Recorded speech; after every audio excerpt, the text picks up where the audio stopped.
किसी भी एक पायलट की जानिब से सबसे ज्यादा इसराइली लड़ाका तैयारे गिराने का रिकॉर्ड आज भी पाकिस्तानी एयरफोर्स के पायलट सैफुल आजम के नाम है। उन्होंने ये कारनामा 1967 को दूसरी अरब इसराइल जंग के 6 रोज में इसराइली एयरफोर्स के 3 जहाज मार गिराकर सरअंजाम दिया। 5 जून 1967 को दूसरी अरब इसराइल जंग शुरू हुई, जो सिर्फ 6 रोज तक जारी रही। मिस्र, उर्दून, शाम और इराक ने इस जंग में भारी नुकसान उठाया। इस जंग के नतीजे में इसराइल ने गोलान की पहाड़ियों, गजा की पट्टी और मगरबी किनारे, जिसमें मशरिकी बैतुल मुक़द्दस का इलाका भी शामिल था, इस पर कब्जा कर लिया। इसराइल ने 1948 में जितने इलाके पर कब्जा किया था, 1967 की जंग में इसने इससे 4 गुना ज्यादा इलाका हथिया लिया। अरब दुनिया में इस वाक़े को आज भी शदीद धचका करार दिया जाता है, क्योंकि इस जंग के बाद अरब इसराइल तनाज़ा मजीद गहरा हुआ। इस जंग में इसराइल की फतह की अहम वजह अमरीकी हथियार थे, जबकि अरबों के पास मुकाबले के लिए रूसी असलहा था, जो अमरीकी हथियारों के मुकाबले पर कम कारगर साबित हुआ।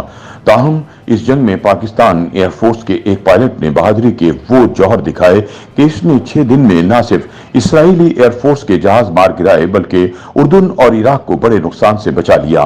पाकिस्तानी हवाबाज उर्दून, मिस्र और इराक की फिजाइया की जानिब से लड़े और इसराइली फिजाइया के 3 जहाजों को मार गिराया, जबकि उनका कोई नुकसान नहीं हुआ। दरअसल हुआ यह था कि अरब ममालिक ने पाकिस्तान से अपील की कि इसराइल ने अचानक हमला कर दिया है और उनके पास माहिर पायलट नहीं है।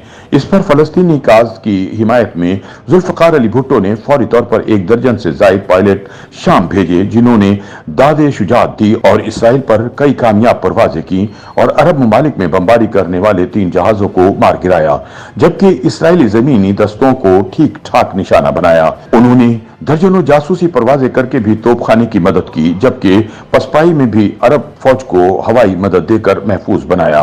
किसी भी एक पायलट की जानिब से सबसे ज्यादा इसराइली जहाज गिराने का रिकॉर्ड आज भी सैफुल आजम के नाम है।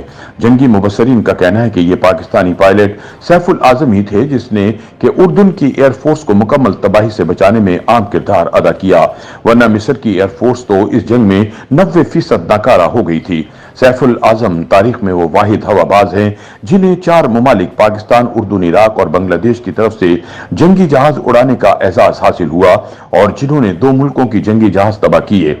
इन्हें 3 मुल्कों की जानिब से बहादुरी के तमगे अता हुए, जिनमें उर्दून, इराक और पाकिस्तान शामिल हैं।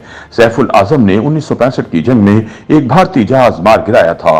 उन्होंने 19 सितंबर को सरगोदा एयरबेस से F-86 उड़ाते हुए ये कारनामा सरअंजाम दिया था, जबकि दुश्मन के एक दूसरे जहाज को भागने पर मजबूर कर दिया था। 1966 में इन्हें उर्दून की एयरफोर्स में डेपुटेशन पर भेजा गया, जिसका मकसद वहां के हवाबाजों की तरबियत था। मगर जब अरबों की इसराइल के साथ जंग छिड़ गई तो पाकिस्तान की जानिब से इजाजत मिलने के बाद वो भी इसमें शामिल हो गए। जब इसराइल ने उर्दून के सबसे अहम हवाई अड्डे मफरक पर हमला किया था, तो सैफुल आजम ने एक इसराइली जहाज मार गिराया और दूसरे से भी धुआं उठता हुआ देखा गया। 2 दिन बाद इसराइल ने इराक के एक हवाई अड्डे पर हमला किया, तो यहां भी उनका मुकाबला सैफुल आजम से हुआ, जिन्होंने 2 इसराइली जहाज मार गिराए। इस जंग में मजमूई तौर पर जितना असलहा अरब ममालिक के पास था, वो इसराइल के मुकाबले पर कई गुना ज्यादा था। मगर इसराइल को बरतरी इस लिहाज से थी कि इसका असलहा जदीद तरीन था, जो अमरीकी और फ्रांसीसी साख्त का था, जबकि अरब इत्तेहादियों के पास ज्यादातर हथियार रूसी साख्ता थे। इसके अलावा इसराइली फौजी जदीद तरीन जंगी उसूलों पर तरबियत याफ्ता थे। इसराइल की फौज की मजमूई तादाद भी 50,000, जबकि सिर्फ मिस्र की 2,40,000, शाम, उर्दून और इराक की फौजियों की तादाद 3 लाख से ऊपर थी। इस तरह इसराइल के मुकाबले पर अरबों की फौज 10 गुना ज्यादा थी। अरबों के पास 957 जहाज और 2504 टैंक थे, जबकि इसराइल के पास सिर्फ 300 जहाज और 800 टैंक थे। सिर्फ 6 रोज में अरबों का जारी नुकसान तकरीबन 12,000 और इसराइल का सिर्फ 900 के करीब था। इस 6 रोजा जंग में अरब ममालिक के 452 जहाज और इसराइल के सिर्फ 46 तबाह हुए। YouTube पर गूगली न्यूज देखने के लिए youtube.com की सर्च बार में गूगली न्यूज टीवी टाइप करें। गूगली न्यूज के पेज पर सुर्ख रंग के सब्सक्रिप्शन वाले बटन पर क्लिक करना ना भूलिए। YouTube पेज पर अपलोड होने वाली वीडियोस से बाखबर रहने के लिए बेल आइकन पर क्लिक कीजिए। आपको हर नई वीडियो के बारे में नोटिफिकेशन मौसूल हो जाएगा।